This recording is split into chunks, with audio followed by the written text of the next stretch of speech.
learned all about keyword research. Specifically, I showed you step by step how to find at least 5 keywords that make sense for your business based on factors like search volume and keyword competition. And in this lesson, you're gonna learn how to create amazing content and optimize that content around the keywords that you just found. So without further ado, let's dive right in. So you've probably heard things like content is king, and the key to SEO is publishing great content. And it's true, content is really the foundation of SEO. Why? Well, the secret to SEO at a high level is having a website that people love. Search engines are designed to measure different signals across the web so that they can find websites that people like most. And you can play right into their hands by making those signals real and not artificial. And the best way to do that?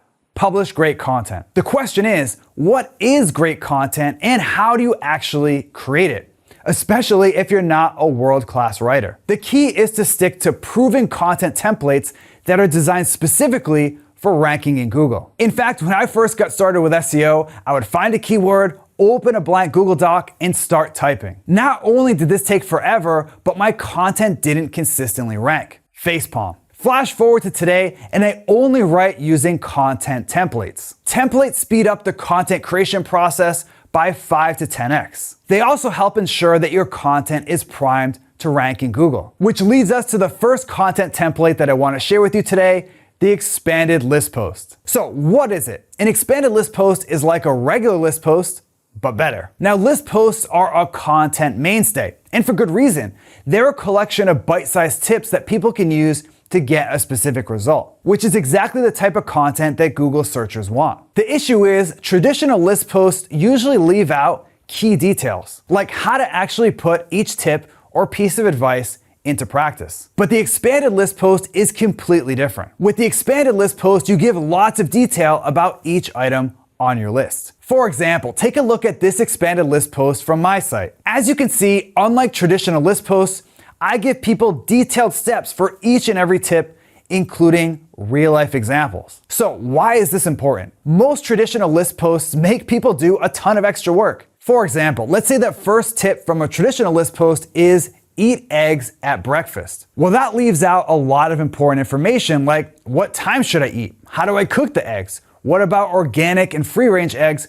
And can I eat anything with the eggs? Well, the expanded list post answers all of those questions and more. That way, your reader doesn't have to fill in the blanks or go back to the search results, which makes Google and users happy. Our next content template is the ultimate guide. As the name suggests, this is a complete resource that covers everything. For example, here's a guide from my blog that's racked up tens of thousands of visitors from Google. And because my guide is super thorough, other SEO and content marketing blogs were happy to link to it and share it on social media. So why has this guide performed so well? Well, my guide gives someone everything they need to know about a topic in one place. So there's no need for someone to read 18 different posts to put all the pieces together. Once they find your guide, they have everything they need to know right in front of them. This template is also great for getting backlinks, something we'll cover in the next lesson. That's because, like I just mentioned, bloggers will link to your guide when they write about your topic. Which leads us to our third content template, the tools of the trade. A tools of the trade post is a list of tools that you recommend. Now, to be clear, these tools don't have to be software. A tool can be a morning routine, your favorite foam rollers, or even a supplement. As long as the tool helps your readers solve a problem, you're good. For example, a few years ago, I published a blog post called How to Learn SEO in Record Time. It was a list of tools, aka resources, to help people learn SEO. Now, the post didn't go viral or anything, but it got over 2,000 social shares and brings in a steady stream of visitors to my site. So why is this content template so effective? Well, if you look at it, strategies are hard, approaches can be tricky, but tools are easy. In fact, the number one question I get is, Brian, what SEO tools do you recommend? That said, finding the right tool for the job can be really hard sometimes. That's where your tools of the trade post comes in. It's a hand-picked list of the best tools all in one place. So now that you have your content written, it's time to optimize it for SEO, also known as on-page SEO. On-page SEO is making sure that Google can find your web pages so they can show them in the search results. It also involves having relevant, detailed, and useful content to the search phrases you're trying to show up for. In other words, you need to let Google know what your page is about and deliver content that makes Google searchers happy. Specifically, Google scans your page for specific words and phrases.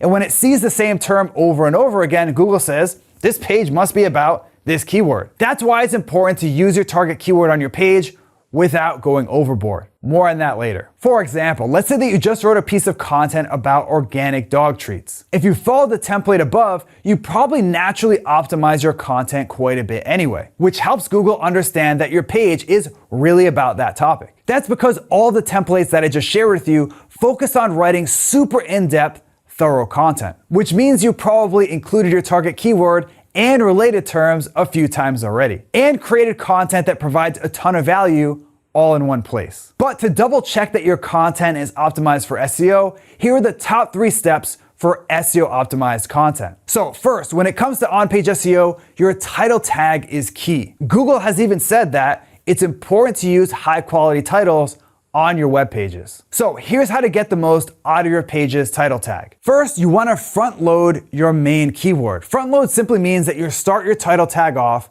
with your target keyword. So why is this important? Search engines pay close attention to the terms that you use in your title tag, and this is why you want your keyword in your page title in the first place. But what you may not know is that Google also puts more emphasis on words and phrases that show up earlier in your title tag. So if it makes sense, start your title off with the keyword that you want to rank for. For example, let's say that you're writing an ultimate guide to yoga stretching. Your ideal title will be something like Yoga Stretching, the Ultimate Guide. Sometimes it's not possible to use your keyword that early on because it will make your title tag look weird. Yes, SEO is obviously important, but your title tag also needs to be useful for users too.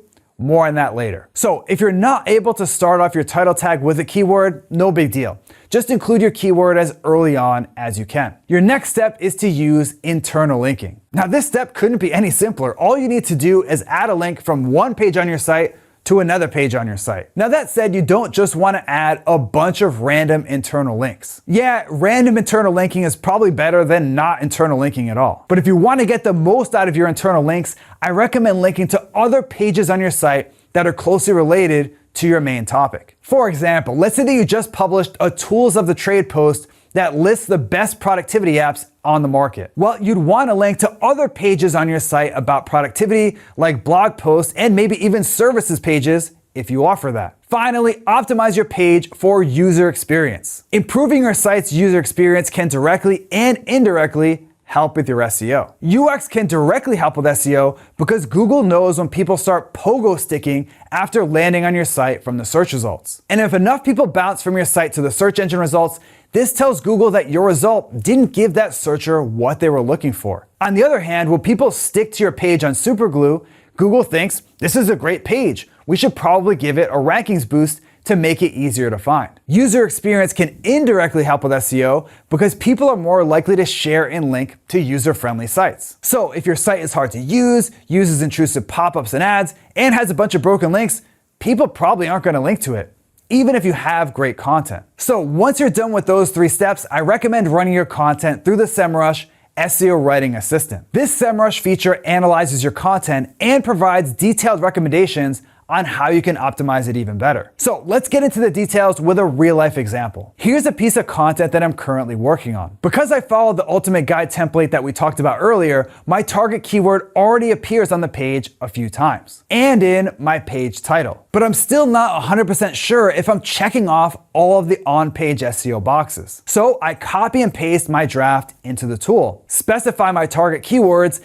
and it'll start scanning my content for SEO improvements. You can also import content from Google Docs or import text from a live web page if your content is already published. And as you can see, the tool gave me a number of suggestions that I could pretty easily implement to make my page better SEO optimized. So go ahead and put any suggestions that make sense for you into practice and you're good to go. In fact, that just about wraps up this lesson. To quickly recap, you learned that publishing great content is ultimately the foundation of SEO, but it's not enough on its own. To succeed with SEO, your content needs to be the type of content that gives users an answer to the question, or a solution to their problem. You also need to optimize that content so Google understands what your page is all about. Looking ahead to the next lesson, lesson 4, we're gonna cover a super important part of SEO, link building. See you then.